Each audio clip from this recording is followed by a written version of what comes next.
since the beginning of time. There has always been a spark in humans that calls for adventure, an almost irrepressible desire to experience and explore the vast and unknown, just as it happened with the first inhabitants of the lands a few thousand years ago, when Tiriac raised her hand to halt the group as the sun began to set. Below them, in a sheltered valley under a clear, clean sky, a herd of mammoths grazed peacefully. But what lay beyond was what took her and every other soul in the group's breath away. Rolling plains stretching as far as the eye could see, dotted with clumps of trees, some perhaps familiar but most unlike anything they had ever known before. As they lowered their heavy loads exhausted by fatigue, Tiriac announced in a firm voice words that echoed in the wind. "We will camp here and tomorrow we will begin to explore our new home." That night, as the aurora danced overhead, young and old gathered around the fire to add a new chapter to their people's story. They were no longer mere wanderers following the herds. They were in fact the first to walk these magnificent and unspoiled lands, the pioneers of a vast new world that would one day be called America. It is precisely this spirit of adventure that has led us to discover new territories, to populate vast continents, and even venture to travel to distant planets in the hope of one day being able to colonize them. But there are also other types of enterprises that human beings have embarked on, not because they wanted to, but because they have been forced to do so by tragic, disastrous, unfortunate, or distressing situations. From those displaced by war to those persecuted politically, from those escaping extreme poverty, to those who have lost their way of life due to global warming. We also owe them respect and consideration, when their only purpose is to seek a better life. Unfortunately, it is very easy for terrorists and groups seeking to destabilize and harm communities to blend in and hide among genuine refugees who deserve immediate protection and assistance. If the parameters set by law are not respected, it is not surprising that in most cases the same tragic pattern is followed. Those who really need help are often the last to receive it, if at all. So, who are the ones who really benefit from chaos and disorder? Maybe we can find some clues hidden in plain sight. The United States of America, or America for short, has a long history of migration waves. A migrant is a person who moves from one place to another, especially to seek better living conditions, find a better job, or in many cases, simply a permanent job since there are no formal employment opportunities in the country of origin. Migration can also be voluntary or forced.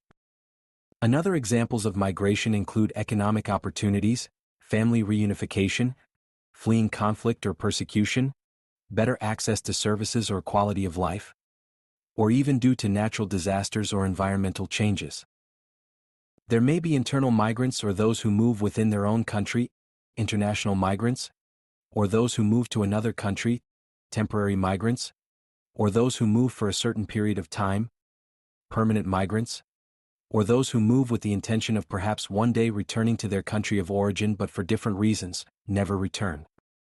Over the past few years, our country has seen a large influx of both legal and illegal immigrants who, similarly to many others who have preceded them, seek to be part of this culture that has embraced many generations since its founding. As a nation of immigrants, our government's job is to regulate immigration so that it is done in an orderly, structured, and humane manner, giving priority to those who need it most, while respecting the laws already established. Unfortunately, immigrants have been used by our rulers as pawns for their political promises. Both Republicans and Democrats have blamed themselves for the disasters of illegal immigration, while turning their backs on the American people. Maybe we should start by showing the difference between migration and immigration. Immigration usually refers to an individual or a family. Migration refers to the movement of a much larger population. Additionally, the word immigration is constantly associated with something illegal. The negative connotations associated with the word immigration are largely due to historical, political, and social factors, rather than anything inherent to the word or concept itself. Throughout history, waves of immigration have often been met with resistance from established populations, particularly during times of economic hardship or social change. Politicians and media outlets sometimes frame immigration as a problem or crisis, rather than a normal human phenomenon that has occurred throughout history. And they even go so far as to ignore that their ancestors were very likely immigrants once. There are also other common but often incorrect beliefs about immigrants taking jobs or straining public resources, even though research often shows immigration can benefit economies overall. Some people fear that immigration leads to cultural change or dilution of national identity, despite the fact that cultural exchange and evolution have been constant throughout human history, and many cultures and nations have benefited from it. All of these adverse associations and assumptions have led to the word accumulating negative associations over time. Having lived in different countries, I also came to understand another way in which the words immigrant or foreign worker have been misinterpreted. Let me introduce a new word: expatriate or expat. Often, a distinction is made between expat, a term often used for wealthy, educated or Western immigrants working abroad, while immigrant has become more stigmatized, revealing underlying biases in how we label different groups of mobile people. Immigrants or foreign workers have been portrayed as non-white, third world and uneducated. It may be that the big difference is that an expatriate is a person who is voluntarily absent from their home or country, though perhaps this is simply another form of discrimination and possibly racism. While working as a volunteer with refugees in both Europe and the United States, I have observed three important trends. First, that many immigrants did not want to leave their countries, but were forced to do so for the reasons mentioned above. Second, that the vast majority of refugees arriving in industrialized countries are people who in their home countries had the means to escape and relocate elsewhere in the world, either because they were rich or middle class. This means, sadly, that the poorest did not have the resources or connections to escape the conflict. And third, which may simply be a variation on the second, is that the vast majority are young men between the ages of 16 and 30. In one of these camps in Germany, I met Miriam from Afghanistan, a 68-year-old woman who, together with her husband, Ahmad, escaped from Afghanistan after the Taliban took away 6 of their 8 children. The couple's 2 surviving children fled to neighboring Iran and settled there. Miriam was a housewife in her home country, while Ahmad worked as a farmer in the fields. For this couple with no financial resources or education to emigrate, let alone become expats, it was very difficult to reach Europe. They had to travel on a makeshift boat and walk many kilometers. The other people in this refugee camp were Syrians who paid €4,000 to reach Europe on a commercial flight to Turkey, and were then picked up by private transport to be taken to Germany. I have seen something similar happening in the United States. The vast majority of individuals crossing the border are young men who, understandably, had the money that smugglers at the border demand to bring them to American soil. This figure varies depending on who you ask. According to a New York Post article from May 2023, cartels in Mexico are offering to smuggle migrants across the U.S. border for $200 each, while other immigrants claim to have paid between $4,000 and $8,000 for the same smuggling services. But who are the immigrants who are most in need of crossing the border? They are, without a doubt, those who find it impossible to pay $200, let alone $4,000 or $8,000. They are the poor migrants, mostly women with minor children, who find themselves stranded in Mexican border towns waiting for an appointment before an immigration judge to present their case and ask for asylum. It is worth mentioning that immigrant groups include not only Venezuelans, but also Haitians and Nepalese, while others have arrived from countries as far away as Ethiopia, Gambia or Senegal in Africa by boat, and even Chinese nationals who have arrived by plane to some South American country on their way to the United States. We will now focus on illegal immigrants who manage to establish themselves in the United States after presenting themselves at official border crossings or ports of entry. This is where the legal process begins that could take years before they are heard and present their case. After being processed at one of these centers, a process that includes data collection and photographs, they are sent either to one of the many temporary facilities that the Border Patrol has, or they are released on American soil to go live with relatives or friends if they have them. But if they have no one, they are simply thrown out onto the street without shelter. In its 2023 report, the Department of Homeland Security or DHS indicated that 51% or more of the 2.5 million immigrants captured at the border were released from custody. After being released, ICE transfers their immigration cases to the immigration court that is closest to their new residence. But the court system is so backlogged that it can take years for immigrants to have their asylum cases resolved. According to several sources, every person who applies for asylum, if they are fleeing persecution, must do so within 1 year of their arrival.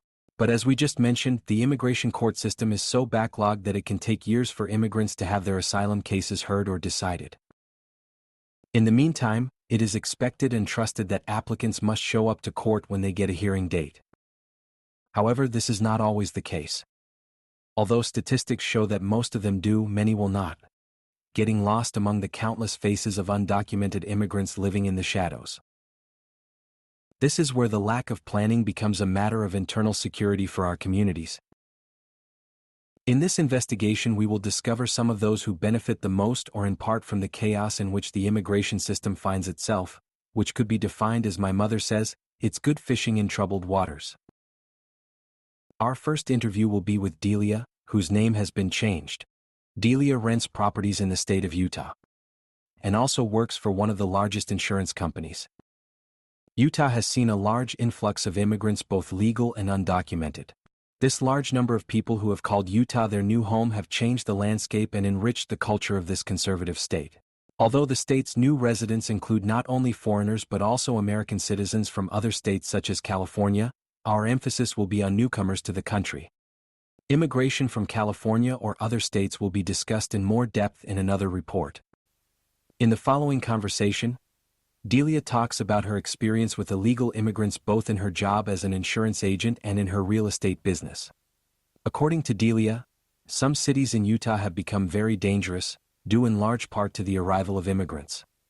Herriman is the name of one of these cities, in which she advised against buying or renting a property.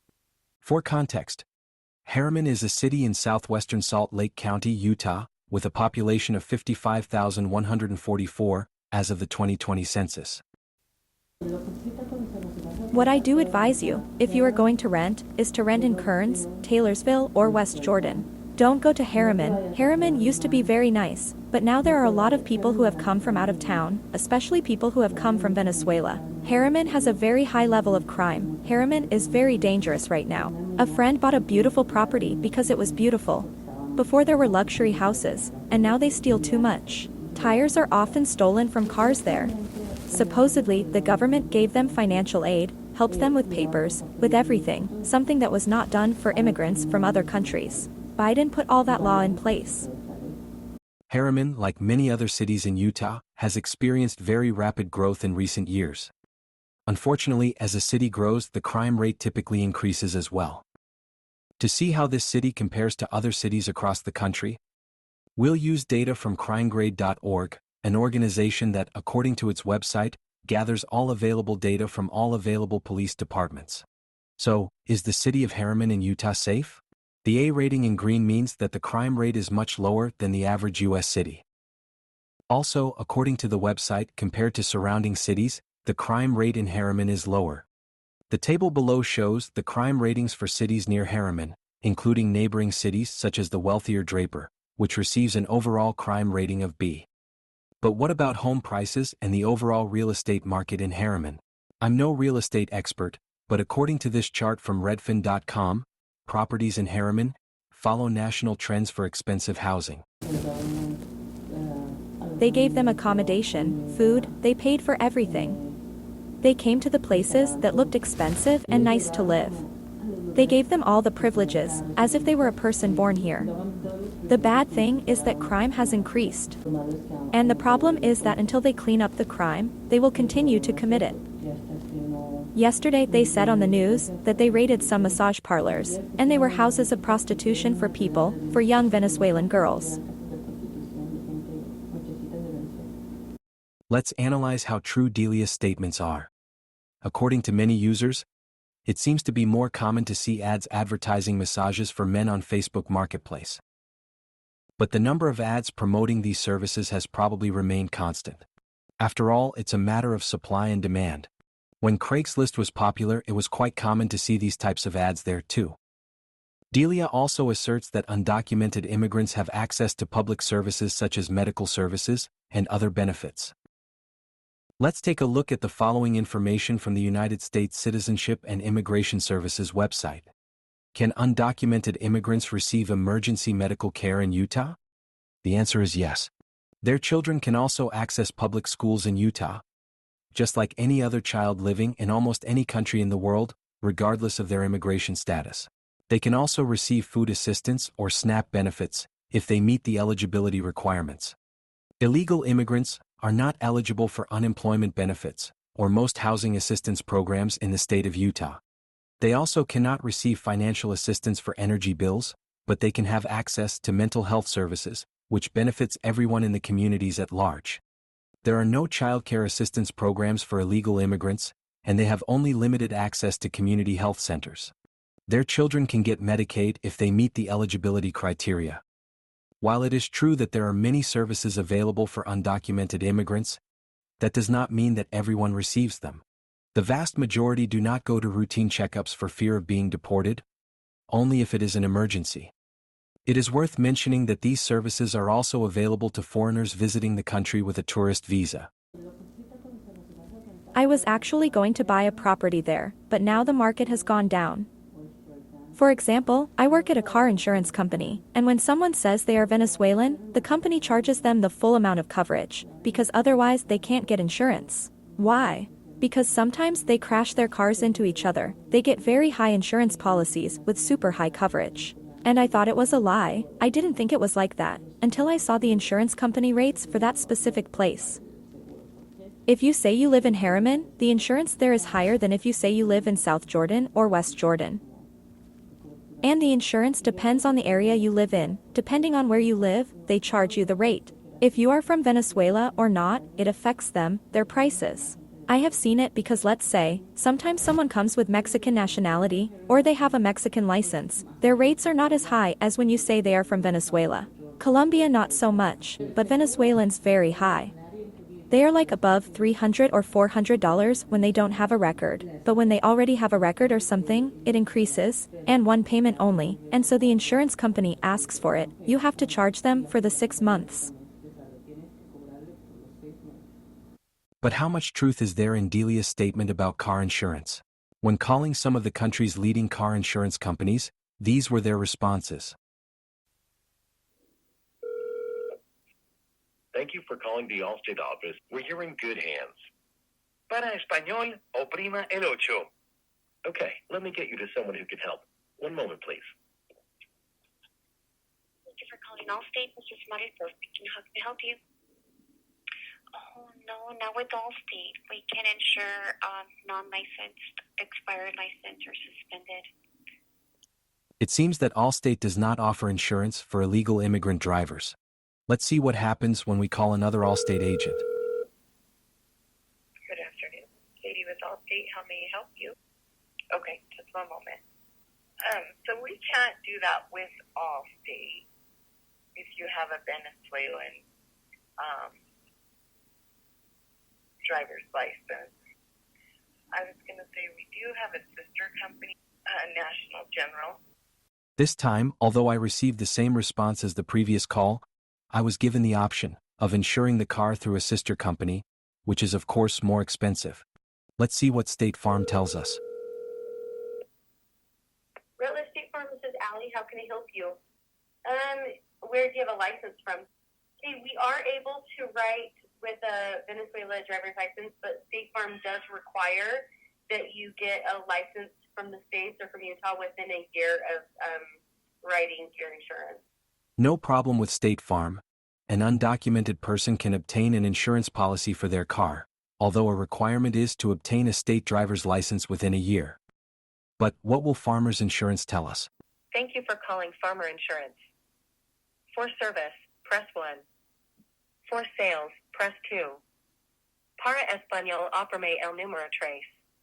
Farmers Insurance, this is Lindsay. Okay. All right, let's see. Yes, I could do an international license policy. At this point, I'm not surprised anymore. Seems like it can be done.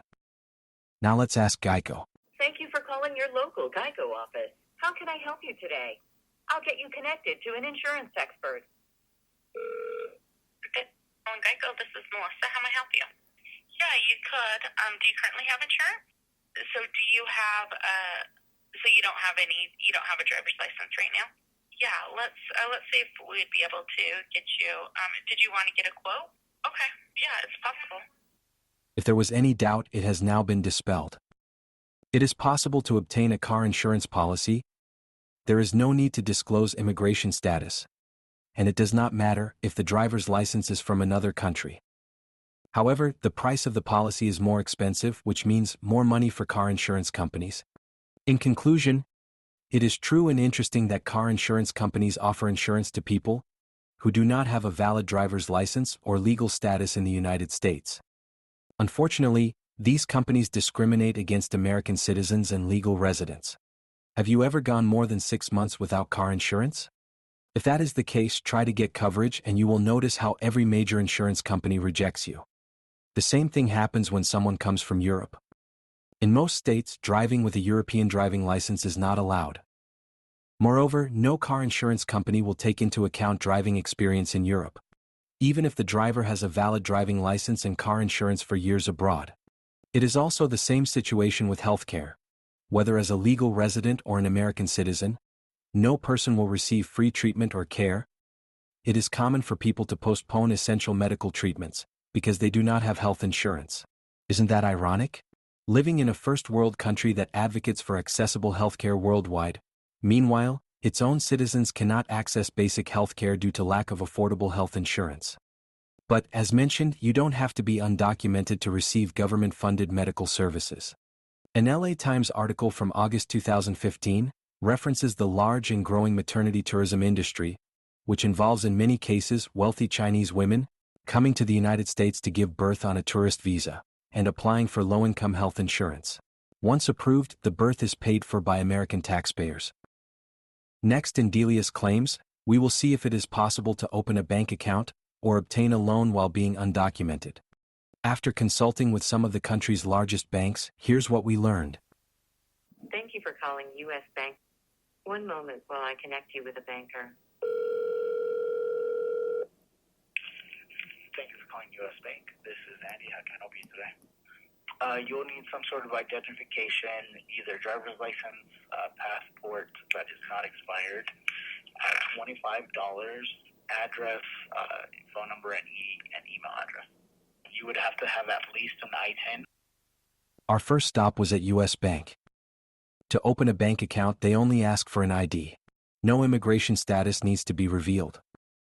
Also, for a loan, they only need an individual taxpayer identification number or ITIN. This 9-digit number is issued by the IRS for federal tax purposes only. Now let's ask Bank of America, followed by Wells Fargo Bank. Thank you for calling Bank of America and Loans. How can I help you? So we just need 2 forms of ID and what do you have right now, for example? Okay, passport. And do you have the driver's license from Venezuela as well? Okay, so we can accept the passport and the driver's license as long as they're not expired. Are they expired, either one? Okay, and then do you have them physically with you? Okay, gotcha. And then do you have a tax ID number or social security number or none? Okay, no worries. That's okay. We'll need a proof of residency, a proof of address.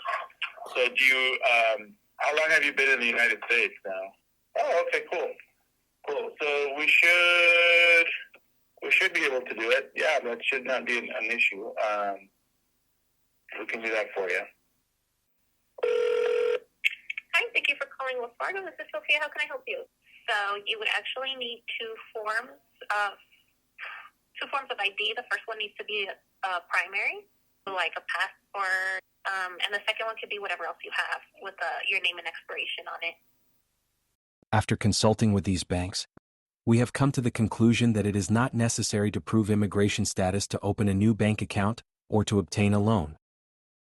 We have also learned that any type of identification is sufficient to identify yourself, regardless of the country in which that document was issued. It should be noted that in most countries, it is not possible to open a bank account if you do not meet the residency requirements, which in many cases requires having a legal presence in the country. If there is no control over who can open an account or make any kind of transactions with the bank, how can crimes such as money laundering be investigated? If the only requirement is to present an identification document, regardless of the country in which it was issued, how can these financial institutions know for sure that the person presenting the document is who they say they are? How reliable are documents issued in another country, especially in governments as corrupt as Maduro's? Once again, the common denominator emerges: money and profits. It seems that strong regulations only affect those who are in the country legally. The same question could be asked of companies that rent out properties. What requirements must be met to rent an apartment or a house? Is there a safe and reliable way of knowing the true identity of who your next neighbor will be? Let's call a couple of property management companies to find out. Thank you for calling. My name is Sue. How can I assist you? Okay, let me just get that information for you. Leasing requirements. Give me a second. Okay, the income requirements is 2.5 times the market rent. Documentation that will be needed is like P-stubs, bank statements, a copy of last year's federal tax return if you have, or if it's a new employment, so employment offer letter, and the application fee is $40. There is also, you can also show proof of income letter as well. We do run the credit history check. We also do criminal checks and rental history check. Listening to this call, I can't help but think that the emphasis is on money, rather than who the property is being rented to. Background checks are only mentioned once, but what matters most is that the future tenants have the means to pay the rent, which somehow makes sense from an economic point of view. Perhaps our next call will shed more light on the matter.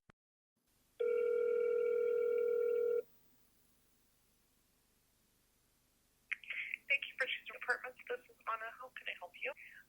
So we will need to do, so what happens is when you apply, we'll need to do a credit check and a background check. Then we do require 2.5 times the rent. We'll do a rental verification. So it will depend on what you do provide and what they're able to find.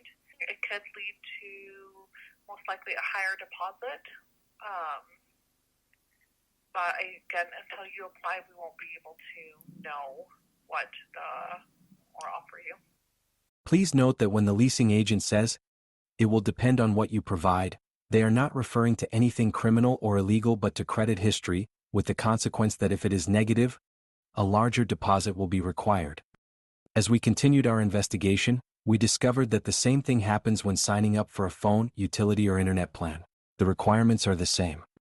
There is no control over the identity of the person opening a new account, and even to acquire a new wireless number, it is not even necessary to present identification.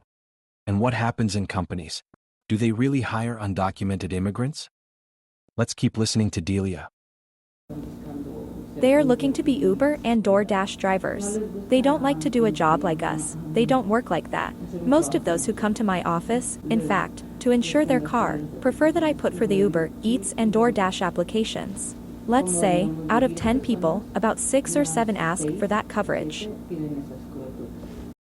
It's not surprising to hear about companies like Uber or DoorDash. After all, there are several complaints that they don't exercise strict control over their hiring.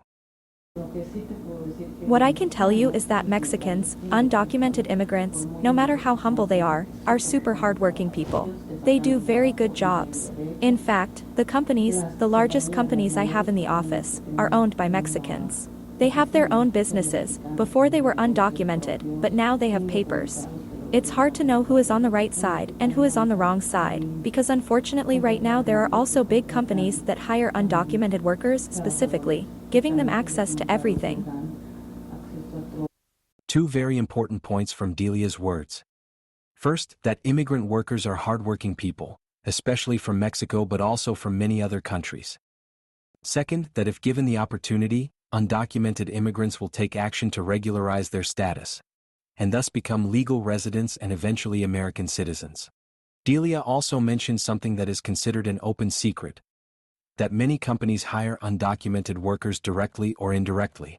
To learn more about these practices, I introduce you to Alexis, who asked that we protect his identity.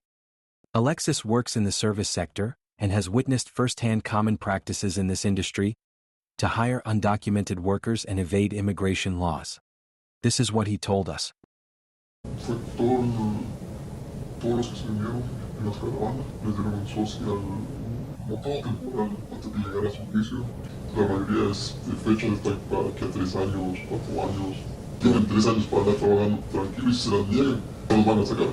Que si estás aquí, que pues trabaja.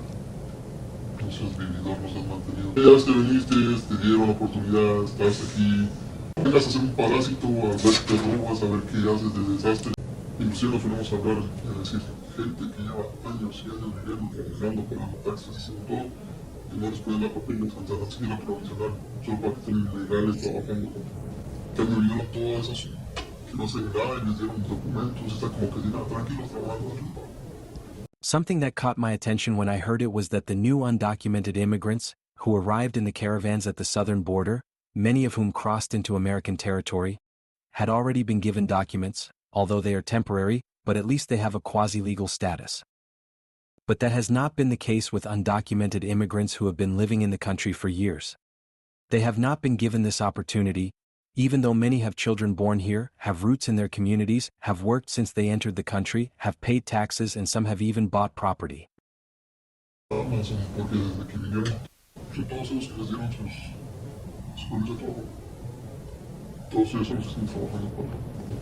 demanda se hizo mucha y ya no pagan casi nada. Que hablaba con un americano, me decía antes a lo mejor antes nos pagaban hasta 30 por hora, pero ahorita ya bajaron bastante. Mucha gente que está diciendo esto. Ya la demanda ya se hizo tan fácil que ya no pagan casi nada, ya no te pagan una cosa.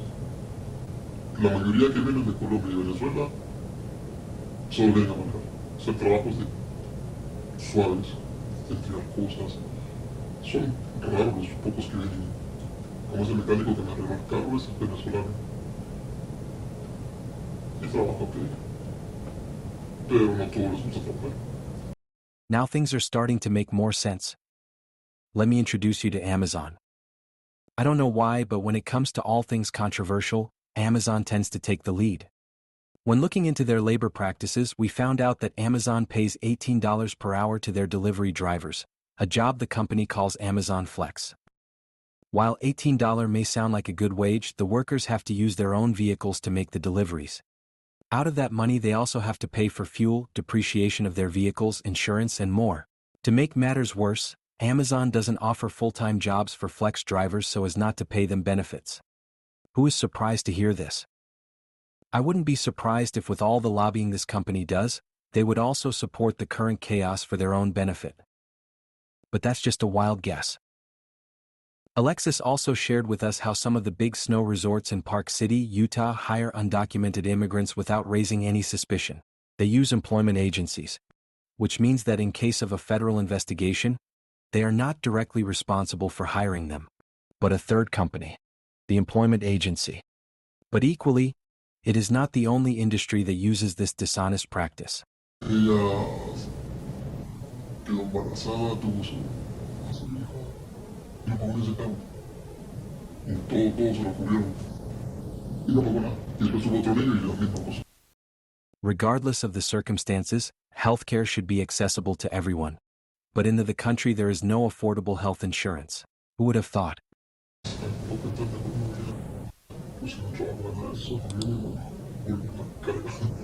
Yo pedí dinero para la renta, para comida, para todo.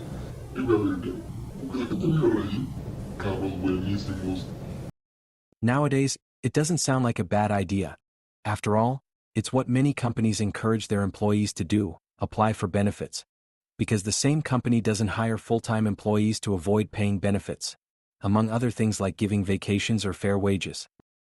The big winners, as always, are the big companies, while the American people, the people who live and dream of a better future, are left in the shadows and forgotten. It's not surprising either that the great gap between rich and poor becomes more palpable in the country, with a small group of individuals and corporations controlling most of the wealth. But that would be a topic to talk about over another cup of coffee. Something I would like to mention is that I personally know many Venezuelans who are very hardworking, who do not stop working even if it is hot, snowy, rainy, or the weekend. They also give you a hand and share their bread with you without asking for anything in return. I personally know families who, upon arriving in this nation, were grateful for the opportunity to be welcomed and escape persecution. They have cried and said with pride, "This will be our new home." These are the undocumented immigrants who also join in the struggles and satisfactions of this great nation. Finally, I want to talk about one of those immigrants who arrived illegally because he had no other option, but who now has temporary legal immigration status. We will call him Valentino. He has been waiting for months to reunite with his wife and 2 daughters who stayed in Ecuador after escaping Venezuela. They arrived in a caravan a few months later, and now they are desperate and stranded at the southern border. This is Valentino's story. México todavía, como 8 meses ya. Todo el grupo que llegó con mi esposa, ya entraron. Coño, Iván, a uno le salen a la semana, a otro salen 15 días, a otro le salen a 8 meses. Le tocó la de 8 meses. Valentino's wife and his 2 teenage daughters are stranded in Mexico. They don't have the money smugglers demand to enter the United States. They are staying in a shelter while they wait for a judge to hear their asylum case. Meanwhile, Valentino is in the state of Utah working 7 days a week. A la hija mía le dio depresión. A que llora todos los días. Entonces le dio depresión, entonces como está todo el día encerrada, no sale, pero compra comida y esas cosas. Le metí un curso de guitarra, pero no le gustó. Como está deprimida, no tiene ganas de dibujar, no tiene nada de hacer nada. Pero es que es relativo. Si hubiese dicho que son 8 meses que va a esperar, la meten en la escuela, pero estamos latentes que salga o que no salga todos los días. Valentino's oldest daughter is 15 and her youngest is 13. The former has developed depression as a result of spending most of her time in the shelter. There is little the migrants can do while they await their hearing before an immigration judge. Alarmingly, the teenager and her sister are not attending school. De Venezuela por la crisis, de Ecuador porque estaba en Ecuador y aquí abrieron las puertas y vamos a estar claros que es una estabilidad muy económica aquí. Estamos en el primer mundo. Allá yo era funcionario público y me puse a hacer marchas de la oposición y se enteraron y me puse, no le paré bola y fui para otra marcha y entonces me vieron y me echaron golpes. Pasaron por mi casa que me iban a matar, que no tienen, que los del gobierno no pueden estar en la oposición. Ay, a la verga, chavo, adiós, me voy. In a nutshell, Valentino tells us why he left his native Venezuela. He was a government official, but for participating in marches against Maduro, he and his family were threatened. First they went into exile in Ecuador, then, when the opportunity presented itself, he set his sights on the United States. Entonces ahora lo sacaron, pero es que no tengo dónde vivir. Hasta ahora 1 año. Eso es para cada 2 meses, 3 meses y ya, pues me salgo porque me voy a alquilar mi apartamento, voy a esto, voy a lo otro y listo, pues. Ya tengo un trabajo, ya me llegó mi seguro social. Here Valentino is referring to what happened in New York with undocumented immigrants who stayed in hotels and received monthly benefits and who, after several months, were still housed in shelters paid for by the state. This was not the case for Valentino and thousands of other migrants who began working as soon as they received their temporary documents. Le dan todos los beneficios a trabajar. Y aquí se trabaja, mira, aquí hay un lema ahí en un edificio. Lo estaba buscando por internet para imprimirlo. Este país es demasiado grande para pensar en pequeño. ¿Entiendes? Entonces ahí cuestión de trabajar. Who would disagree with Valentino? It is often a question of mentality, a question of, as he says, working. Each case is different, each case deserves to be heard and, depending on the needs, resolved. And in cases where the requirements are met, to be allowed to stay legally.